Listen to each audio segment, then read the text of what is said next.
So ఇక్కడ 35 ఏళ్ళకి ఎందుకు బాడీ గార్డులు అంటే 35 ఏళ్ళ వరకు ఒక స్టామినా ఒక ఇది ఉంటుంది, తర్వాత కొంచెం సడలొచ్చు, కొంచెం ఆరోగ్య పరిస్థితులు మారచ్చు అనే ఉద్దేశంలో ఆ బాడీ గార్డ్ పుత్రి బాడీ గార్డును చాలా జాగ్రత్తగా ఎంపిక చేస్తారు. ఇందుకోసం అనేక పరీక్షలు నిర్వహిస్తారు.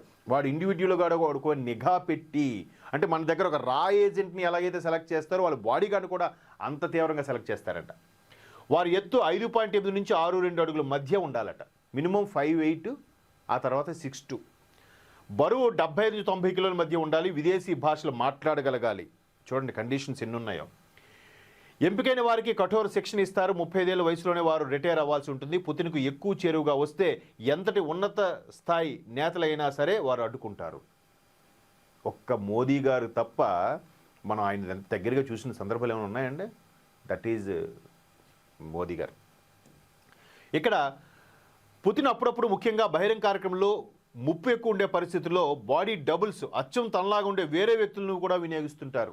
ఇక్కడ చూసారా, ఒకప్పుడు సద్దాం హుస్సేన్ గురించి కూడా విన్నాం, ఇప్పుడు చరిత్రలో హిట్లర్ గురించి కూడా విన్నాం. అలాగే ఇక్కడ పుతిన్కి సంబంధించి సేమ్ పుతిన్ లాంటి పర్సన్ని డూప్లికేట్లని అక్కడ వాడుతూ ఉంటారట. రీసెంట్గా యానిమల్ సినిమాలో తండ్రికి కొడుకు అలాగే చేస్తూ తండ్రి లాంటి ఇంకో డూప్లికేట్ తీసుకొచ్చి పెడతాడు. వాడిని చంపేసాం అనుకోండి, విలన్స్ హ్యాపీగా ఫీల్ అవుతే అప్పుడు తండ్రిని భద్రంగా ఉంచుతాడనమాట. సో అట్లాంటివి కూడా చేస్తారు. అచ్చం పుతిన్లా కనిపించేందుకు వారికి ప్లాస్టిక్ సర్జరీ చేయించారని అన్నారు. చేయిస్తారంట, ప్లాస్టిక్ సేమ్ పుతిన్లాగా తయారు చేస్తారు.